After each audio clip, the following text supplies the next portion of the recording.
At CBF, we know that for you to change your body, you need to change your mind.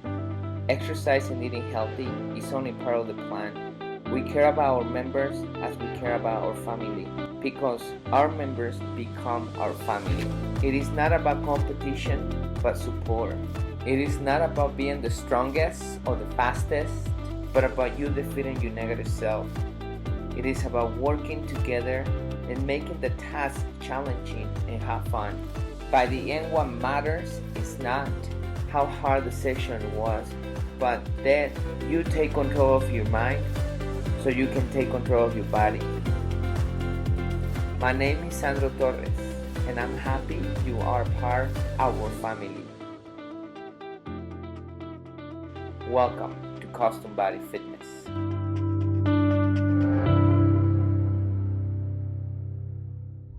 Welcome everybody to another talk here with your health coach Sandro Torres. Today we're going to be talking about 7 incorrect ways of thinking that you must get rid of if you want to lose weight and stay fit or get fit.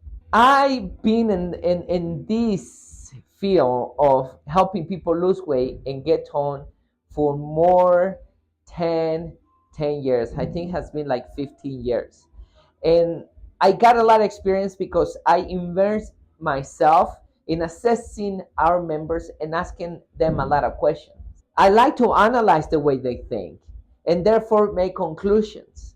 And here are 7 things that I find very common that people make as a mistake, and they can lose weight and stay fit because of them.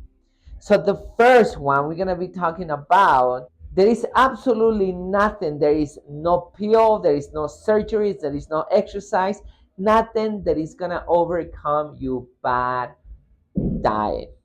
It's just common sense.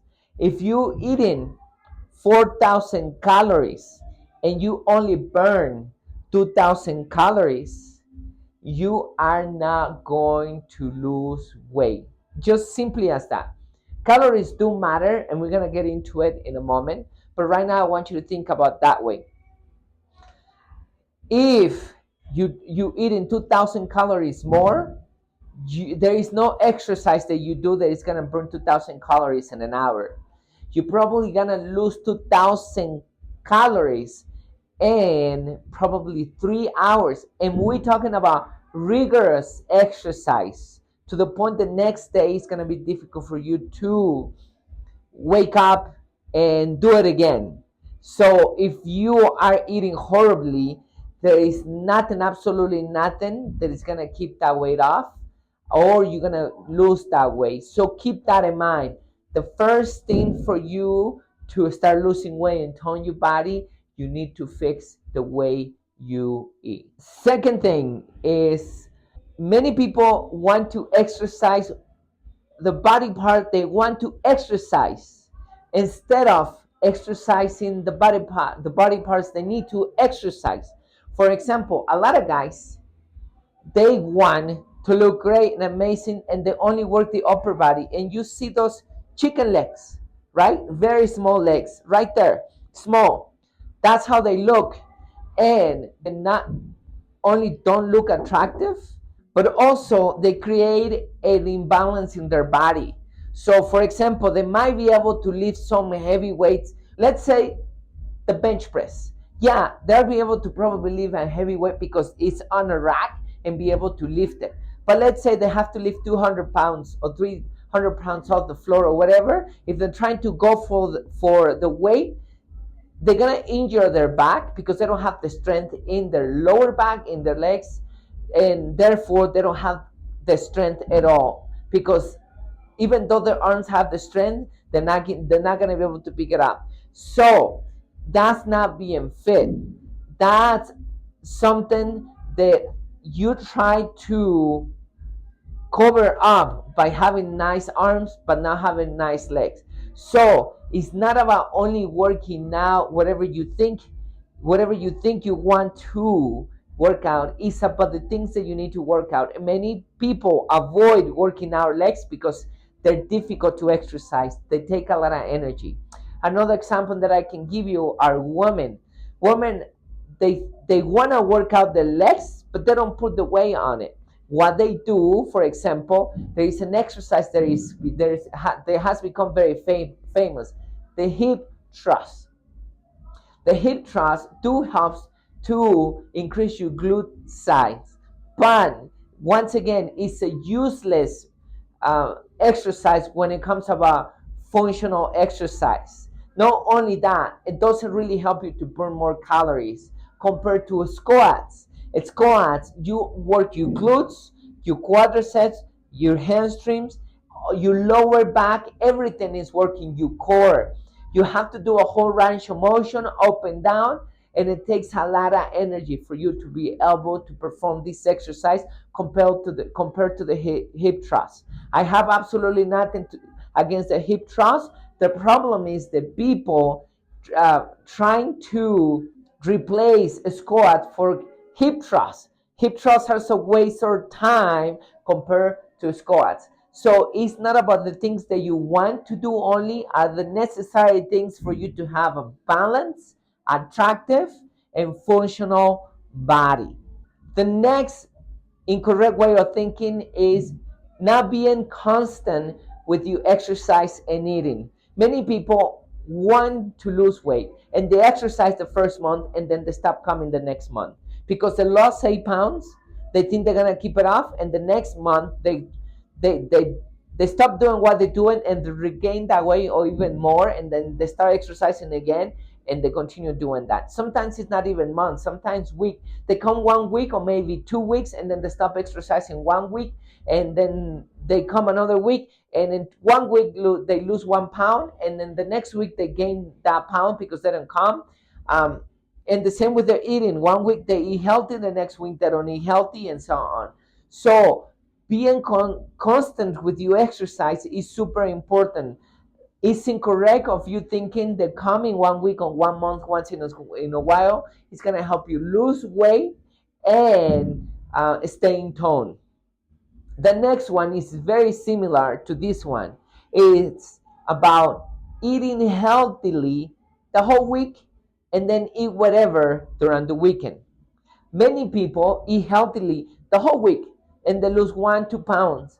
Then in the weekend they start drinking, they start eating junk food, and they start eating whatever, all that stuff they don't supposed to eat, and they regain that pound or 2 pounds they lost. So when I assess them, they're back in zero. A great analogy that I can give you is, let's say you want to save money for a down payment for your house, and you need to save $10,000. It comes the week, your payment every week or bi-weekly or whatever, and you save $200 and or whatever money that you're saving, and it comes the end of the month and you go out there and you go spend it shopping, partying, or whatever, and you spend the whole money, and then the next month comes over again and you save that money, and by the end of the month you spend it again. So you go back to zero, you go back to nothing.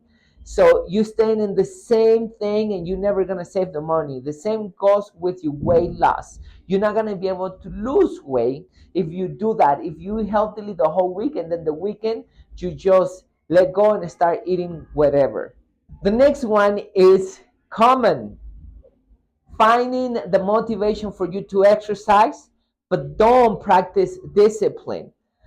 A lot of people get very motivated. They want to do everything the first month. They want to finish everything on the first week because they want to lose that weight in 1 week and in 1 month, and they get very excited. And they find that motivation, and then the month pass, the week pass, and then they stop. You need to find your discipline, not your motivation. Once you're motivated, you need to know why are you exercising. Is your why very strong for you to stay exercising? Because eating healthy and exercising is hard. It's not easy. Motivation is not gonna be enough. You need to become disciplined. And doesn't matter how you feel, doesn't matter what's happening, you need to learn that you need to exercise and eat healthy. There is no way out. That's simple. That's something that should be ingrained in your head. Doesn't matter how you feel, doesn't matter what's happening, you need to eat healthy and exercise. That's discipline, doing the things that you like, that you don't like to do, even though things are getting hard at every single moment. The next one is drinking your calories. I want you to think about this. Let's say you drink a milkshake, and a milkshake has around 880 calories. For you to burn that milkshake, you need to rigorously lift weights for an hour to lose around 5 to 600 calories. And then you need to run 2 miles, around, depending how fast you run, 2 to 3 miles, around half an hour, to be able to lose the other 280 pounds or 380 pounds, whatever, depending on how much you're burning, right? Um, think about it. You need to exercise 1 hour and a half rigorously to lose only the meal shake that you drank. Imagine if you're drinking 5 sodas a day, if you're drinking any other or any other energy drinks, if you're drinking any other juices, canned juice or anything like that. Of course, you're not gonna be able to lose weight.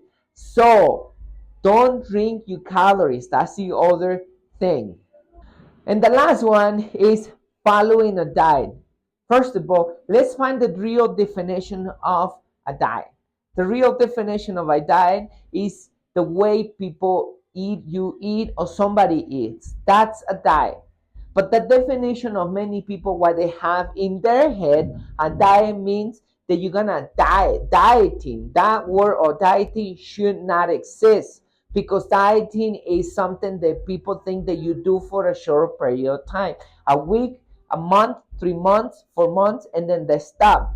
That word of dieting should not exist, because dieting is not good for you. The thing that you define diet is not really diet. Diet is the diet that I practice is eating healthy. That's the diet that I practice. Some people practice paleo, some people Atkins, some other people practice low carb, whatever. But it's something they do for life. They don't do it shortly. That's their diet. That's how they eat for life. They don't diet.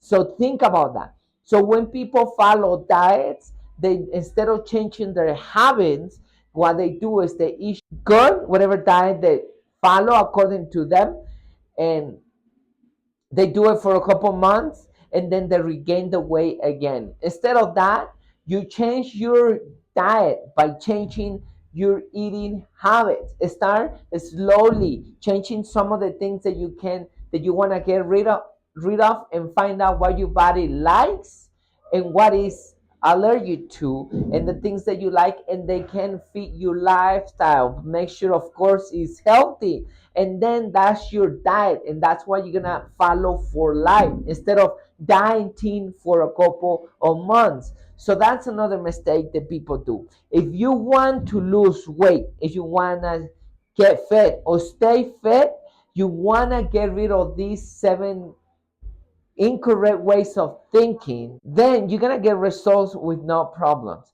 I hope you like this talk. Please share it with people who needs to listen to this one, and be a hero with that person and help them change their way of thinking so they can start losing weight and get healthy. Your health coach, Sandro Torres, for now says bye. Thank you so much for taking the time to watch this video. If you enjoyed the content offered here, then I know you will enjoy these books. These are great tools to lead you to successful weight loss, better health, and greater happiness.